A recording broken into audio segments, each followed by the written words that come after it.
क्या आप भी ये सोच रहे हैं माइनस वाला फॉर्मूला, यानी यहाँ माइनस है, इधर भी माइनस है, तो इधर प्लस क्यों है? अगर आपके माइंड में ये सवाल है तो आज की वीडियो आपके लिए है। हम देखेंगे कि ये वाला प्लस यहाँ पर क्यों है इस फॉर्मूला में, एक बात, और दूसरा हम क्या देखेंगे कि इस फार्मूला को हमने क्वेश्चन पे यूज़ कैसे करना है, किस तरह के क्वेश्चन पे यूज़ करना होता है। ये आपके सामने क्वेश्चन लिखा हुआ है, ठीक है, और इस फार्मूला को यूज़ कैसे करना है, 2 सवालों के आज आपको जवाब मिलेंगे।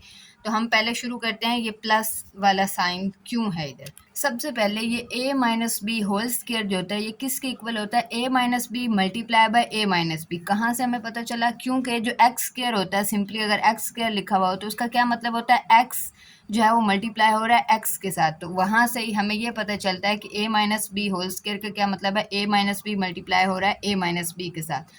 अगला स्टेप में हमने क्या करना है, इसको मल्टीप्लाई करवाना। कैसे मल्टीप्लाई होता है, पहले हमारे पास ये जो a है ये मल्टीप्लाई होगा इस पूरी एक्सप्रेशन के साथ, ठीक है, फिर आगे माइनस b है तो माइनस b मल्टीप्लाई होगा इस पूरे एक्सप्रेशन के साथ। जो भी साइंस होते हैं साथ वो हमने चेंज नहीं करने होते, वो साइन भी हमने साथ ही लिखने होते हैं, ठीक है। तो अब a से मल्टीप्लाई होकर क्या बनता है a स्क्वायर, अभी हमने देखा x से मल्टीप्लाई होकर क्या बनता है x स्क्वायर, इसी तरह, ठीक है। a माइनस बी से मल्टीप्लाई होगा तो माइनस ए बी आ जाएगा, ठीक है, माइनस बी ए बन जाएगा। ये माइनस जब बाहर होता है, ठीक है, तो ये अंदर ब्रैकेट के अंदर जितनी भी आपके पास साइंस होते हैं उनको चेंज कर देता है, यानी यहाँ पे माइनस है तो ये माइनस और माइनस क्या हो जाएंगे, प्लस। बी से मल्टीप्लाई होकर क्या बन जाएगा, बी स्क्वायर। नेक्स्ट क्या होता है अगले स्टेप में, ए स्क्वायर माइनस ए बी, ये जो बी ए होता है ये भी ए बी के ही इक्वल होता है। भला कैसे, अभी हम देख लेते हैं। यानी कि अगर हम 3 को 2 से मल्टीप्लाई करवाएं या 2 को 3 से मल्टीप्लाई करवाएं, ठीक है, इनकी पोजीशन जो भी रखें, आंसर तो 6 ही आना है। इसलिए ए पहले आए बी बाद में आए, या बी पहले आए ए बाद में आए, बात एक ही है, ठीक है। यहाँ से आपको ये क्लियर हो जाएगा। अब हमने क्या करना है, इनको सॉल्व करना है। ए स्क्वायर दोनों के साथ सेम साइन है, ए बी और ए बी के साथ माइनस है, ठीक है, दोनों के साथ सेम साइन है तो दोनों क्या होते हैं, प्लस। तो ये क्या बन जाएंगे, 1ab और 1ab 2ab बन जाएगा, और साथ में क्या आ जाएगा, माइनस। जब सेम साइन होते हैं दोनों के साथ तो आंसर के साथ माइनस आता है, यानी वही साइन आता है जो इन दोनों के साथ हो, ठीक है, प्लस बी स्क्वायर। तो यहाँ पे प्लस कैसे आया आपने ये देख लिया, और अब उम्मीद है आपको ये भूलेगा नहीं।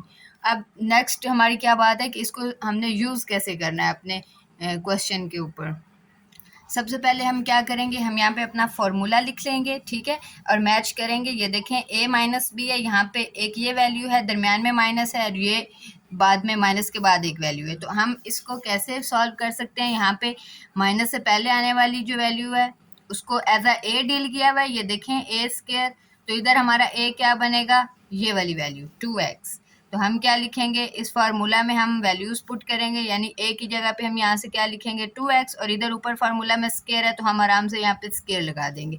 नेक्स्ट क्या है फार्मूला में, -2 ए बी है, यानी कि यहाँ से अब हमारे क्वेश्चन में a की वैल्यू क्या है 2x, एंड b क्या है जो माइनस के बाद आ रही है वैल्यू, ठीक है 3y, और ये सारे आपस में क्या हो रहे हैं, मल्टीप्लाई हो रहे हैं। 2ab इकट्ठा लिखा हुआ है तो उसका क्या मतलब है, ये मल्टीप्लाई हो रहे हैं। आगे फॉर्मूला में हमारे पास प्लस है, बी स्क्वायर है, बी क्या है इधर 3y, तो हम क्या ले लेंगे 3y का स्क्वायर। ये देखें ना यहाँ पे माइनस के बाद जो वैल्यू आ रही है वो b है। ये असल में a b आपके याद करवाने के लिए लिखा हुआ है, वैसे मतलब कि आपको फार्मूला इजीली याद हो जाए, ठीक है। तो ये वैसे टर्म्स बेस्ड फार्मूला है।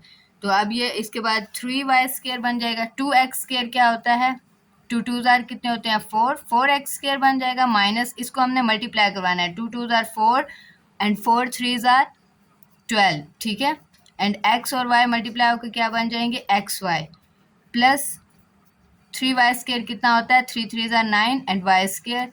तो आपके पास जो 2x माइनस 3y स्क्वायर है वो किसके इक्वल आ गया, 4x square minus 12xy plus 9y square, इस फॉर्मूला को यूज़ करते हुए। अदरवाइज अगर ये फॉर्मूला ना होता तो आपको क्या करना पड़ता, आपको इसको इस तरह से मल्टीप्लाई करवाना पड़ता अलग अलग लिख के, जैसे हमने यहाँ पे ये फार्मूला को करवाया, ठीक है। ये फार्मूला आपकी आसानी के लिए है। उम्मीद है आपको इसकी समझ आ गई होगी। अब अगला आपने एक क्वेश्चन सॉल्व करना है, ठीक है, और उसका आंसर आपने कमेंट सेक्शन में बताना है कि क्या आपको ये सॉल्व करना आ गया है, ठीक है, ये आपने होमवर्क है आपका।